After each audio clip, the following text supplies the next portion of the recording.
வலி தாங்க முடியலமா அம்மா. கடவுளே என்ன வலி வலிக்கு. இவ்வளோ வலிக்குதுன்னா பயமா இல்லாத இருக்கு. ஏதாவது பிரச்சனையா இருக்க போது வாங்க ஹாஸ்பிட்டலுக்கு போயிடுவோம். ஹாஸ்பிட்டல் கூட்டு போயிடலாங்க. அதெல்லாம் ஒண்ணு வேணாம், கொஞ்ச நேரம் ரெஸ்ட் எடுத்தா சரியாயிரும். எனக்கு அப்பப்ப இதை பத்தி பிடிச்சிக்கோமுது, அததான் பிடிச்சிருக்கு. வயிறு செத்து அது ஒண்ணும் இல்ல, நான் செத்த படுத்துக்கிறேன். ஆமா ஆமா என் அவளுக்கு அப்பப்ப இது வரதான் செய்ய. நீ படுத்துக்கமா படுத்துக்க. அப்பப்ப வந்துட்டு போகுமா, ஏதோ தப்பா இருக்கே. ஓ வீட்டுக்கு போகாம இருக்க இப்படி ஒரு திட்டமோ. சரி சரி, அப்ப நீ ரெஸ்ட் எடுத்துக்க. நல்லா நோனவா, நாளைக்கு வேணா வரியா போ. அப்பப்ப வருமானே அது. அதான் அண்ணி சொல்றாவல்ல, கொஞ்ச நேரம் ரெஸ்ட் எடுத்தா சரியா போயிடும். இருந்து நல்லானோன்னு கூட்டிட்டு போங்க. அப்புறம் உங்க அம்மையை யார் பாப்பாங்க? அவியில உடம்பு சரியில்லாம இருக்காமன்னு தானே கூப்பிட வந்தியே. அதுவும் சரிதான். அப்ப இருந்து கூட்டிட்டு போயிட்டோ. என்னம்மா கொஞ்ச நேரம் இருக்க வந்துறியா? போயிடுவோம் வீட்டுக்கு. அவன் இருக்கட்டும், நாளைக்கு வரட்டும். அவியில சொல்றாவ. உனக்கு என்ன வந்தது? அதுக்குள்ள ஆளுக்கு முந்திட்டு வரா, கூட்டிட்டு போங்கன்னு. ஐயோ அழுகிட்டு இருக்க பிள்ளையே அமுச்சு விடுவாவ. அதானே அக்காவை அங்க யார் பாப்பா கையில அனுப்பி விடுங்க. இங்கேயே அவிய மாமியாரும் உடம்பு சரியில்லாம இருக்காவ. இங்கே இருக்கட்டு அக்கா. அப்ப ஹாஸ்பிட்டல் கூட்டு போய் பாருங்க. அப்பப்ப வந்துட்டு போகுதுன்றியே, அது என்ன விருந்தாளியா வந்துட்டு போறதுக்கு? என்ன ஏதுன்னு போய் பார்த்துட்டு கூட்டிட்டு வாங்க. நான் ஆஸ்பத்திரிக்கு எல்லாம் போலமோய். நான் கொஞ்ச நேரம் படுக்கிற, எனக்கு சரியா போயிடும். ஆஸ்பத்திரிக்கு போனா அது இதுன்னு பயம் காட்டுவாங்க. நானும் ஆஸ்பத்திரிக்கு போல. உனக்கு தான் தெரியலம்மா, எனக்கு டாக்டர் கிட்ட போவே பயம்னு. சரிம்மா ஆஸ்பத்திரிக்கெல்லாம் வேணாம், நீ படுத்துக்க. என்னங்க எல்லாம் இப்படி இருக்கீங்க? என்னென்ன நீங்களும் அப்படி விட்டு வைக்கிய? அவிய பயம்னா அவிய அப்படிதான் சொல்லுவாவ. நம்ம தானே கூட்டிட்டு போனோம். கூட்டிட்டு போங்க, நான் கால் டாக்ஸி புக் பண்றேன், இருங்க. அதெல்லாம் ஒண்ணும் வேணாம், என் கதையை நான் பாத்துக்கிறேன். நீங்க எல்லாம் அமைதியா இருங்க. எங்க மாமியாருக்கு மட்டும் கொஞ்சம் சோறும் குழம்பும் கொடுத்து விடுங்க. எங்க வீட்டுக்கார் கொண்டு போய் கொடுத்துருவாங்க. ஆமா இது நல்ல யோசனையா தானே இருக்கு. கையில போய் சாப்பாடு குழம்புலாம் வச்சு சீக்கிரம் ரெடி பண்ணிப்போம். மருமகன் கிட்ட அப்படியே கொடுத்து விட்டுருவோம் அவி அம்மைக்கு. அப்புறம் அண்ணி நல்லா வீட்டுக்கு அனுப்பி வைப்போம்.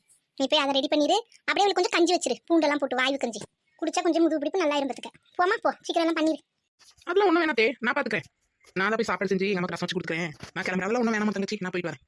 பரவாயில்லண்ணே, எல்லாருக்கும் செய்ய போறேன். உங்க 2 பேருக்கு எக்ஸ்ட்ராவா செய்யறதுலயே கஷ்டம் வந்துற போது செஞ்சு எடுத்துட்டு வந்துடுறேன். இருங்க ஒரு 1/2 மணி நேரம் இருங்க, டக்குன்னு வேலையை முடிச்சுட்டு வந்துடுறேன்.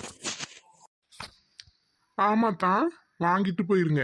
நீங்க போட்டு எதுக்கு கஷ்டப்பட்டு அங்க செஞ்சுட்டு கிடக்கிய. அக்கா நல்லானோடனே நாளைக்கு அனுப்பிச்சு வச்சிடுறேன். ஆமா இவி அக்கா நல்லா இருந்துட்டே தான் உட்காந்து நடிச்சிட்டு கிடக்காவ. நல்லா நானும் அனுப்பிச்சு வைக்காவலாம். இந்த ஜென்மத்துல இது நவராது, இந்த இடத்த விட்டு. பார்த்துக்கிட்டே இருங்க. என்ன பண்ணிட்டு இருக்கோ? சமையல் செய்யுதா? ஆமா, அண்ணியோட மாமியாருக்கு உடம்பு சரியில்லைல்ல, அதனால சாப்பாடு செஞ்சு கொடுக்கணுமா, அதான் செஞ்சுட்டு இருக்கேன். செஞ்சு கொடுத்து விட்டா அந்த அண்ணன் கொண்டு போயிடுறேன். நான் அதான் இந்த வீட்டில் வேலை செய்யறது பத்தாதுன்னு அந்த வீட்டுக்கு வேற நீ செஞ்சுட்டு இருக்கியா? வேற என்ன பண்ண, இத்தனை பேருக்கு பண்றோம், அவிய 2 பேருக்கு பண்றதுலயே குறைஞ்சு போயிட போறேன். போ விடு, நீ இப்படியே இரு, உன்னை திருத்த முடியாது. உனக்கு எத்தனை வாட்டி சொன்னாலும் புத்தி வராது. சே, பொம்பளை பிள்ளை இல்லாதவங்க உடம்பு சரியில்லாம இருக்காவ, செஞ்சு கொடுக்கறதுல என்ன ஆயிரப்போகுது போ. இதுல வேற ஒரு விஷயம் கேட்டியா? வாய்வே இல்லாதவியலுக்கு நான் வாய்வு கஞ்சி செஞ்சுட்டு இருக்கேன். இந்த அநியாயத்தை போய் நான் எங்க சொல்ல? அதுக்கு வயசான காலத்துல உடம்பு சரியில்லாம இருக்கவியலுக்கு செஞ்சு கொடுத்தா ஒரு புண்ணியமாச்சு கிடைக்கும் போ. வாய்வா? அது என்னது வாய்வு? கேஸ் ட்ரபிளாம், அதனால வலிக்குதான் அவியலுக்கு. போகும்னு சந்தோஷமா இருந்ததும் இது போகலே. ஏ பகவான், இது எப்பதான் வீட்டுக்கு போகும்? இதுக்கு ஒரு வழி பண்ணியே ஆகணும். என்ன பண்ணுறது? ஒன்றும் பண்ண முடியாது. குடும்பமே சேர்ந்து உட்கார வச்சுட்டு இருக்கவில நம்ம 2 பேர் சொன்னா மட்டும் அனுப்பியே வச்சுட்டு போறாவ.